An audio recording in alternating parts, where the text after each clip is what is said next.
find the golden fleece, right? To free the eagles in the tree. I remember exactly something with that, and then to get Pandora's box because of her obsession with beauty. Psyche had an extreme obsession with beauty.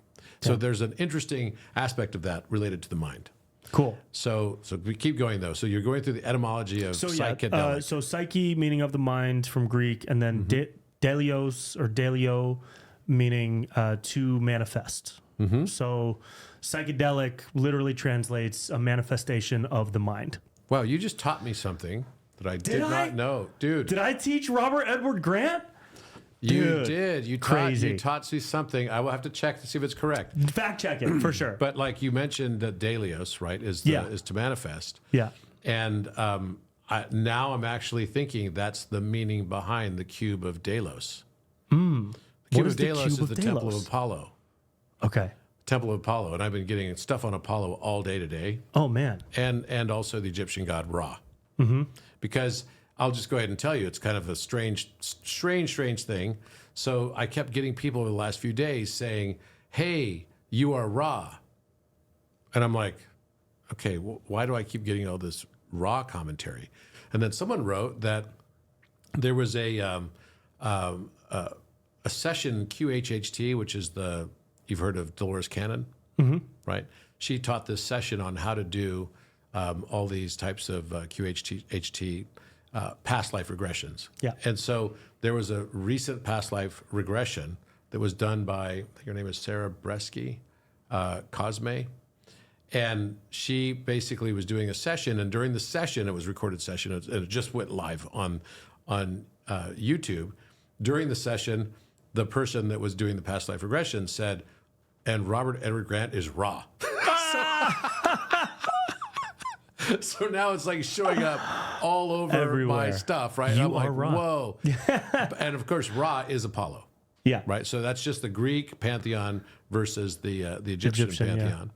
Yeah. And in the story of the Greek pantheon, the way the story goes is that back in the time of Plato lived around the 4th century BC, and they had a COVID sickness, right? So they had a plague. It wasn't exactly COVID. We don't know exactly what it was, but it was a plague that was killing a lot of people. So they didn't know what to do, and they decided to go to the Senate and ask the Senate. And Plato said, "Look, we need to go to the Oracle of Delphi and ask the Oracle of Delphi what to do." So Delphi is where the Temple of Apollo is, right? So Delphi, as it's also pronounced, and in the Temple of Apollo, there's a large cube, and so the Oracle of Delphi said, "Okay, this is really interesting now."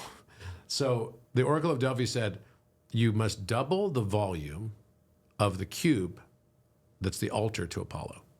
So the Greek mathematicians went crazy over this because they're like, how much do we have to increase the side length of the altar in order to double its volume exactly? So they were just getting used to the third power, right? To understand the third power. And so they never solved it, right? That was the thing. But they said, as soon as you can double the cube for the altar of Apollo, sun god Ra, then you will be able to expand beyond being sick. So you'll no longer be sick.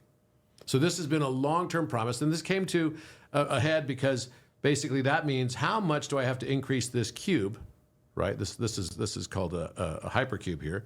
But how much do I have to increase the side length of a cube to make it exactly double the volume? And Is it not twice?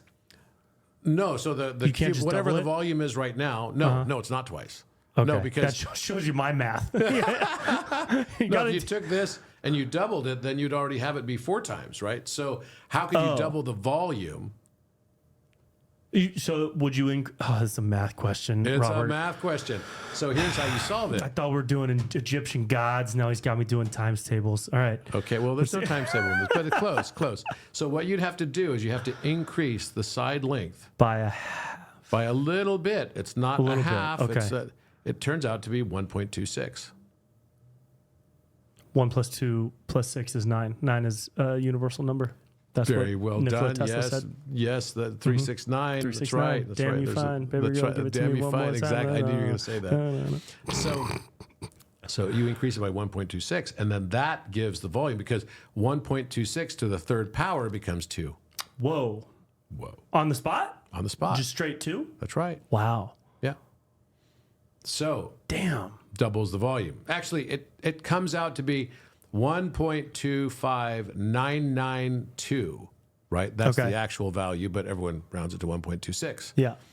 And so it turns out that showed up in Vitruvian Man because on Da Vinci's very famous illustration in the upper right-hand corner, there's a page number, but it was never part of a book. So why is there a page number? And the page number that was on the upper right-hand corner was 126. Okay, so okay. I'm getting there. So stick with me for a moment. Okay, I'm with you. I'm with you. So you have to double the volume, and once you double your volume, it's a metaphor. Because what is the cage that actually keeps us locked in life? It's the cage of our belief systems. So consciousness can only expand to the volume of your belief cage, your own cage of your own beliefs of what you can and cannot do. The conditioning biases that you have, all the things that you believe, this is possible. Oh, I can't fly. That's outside of your cage, right? So you can only expand to the level of your belief.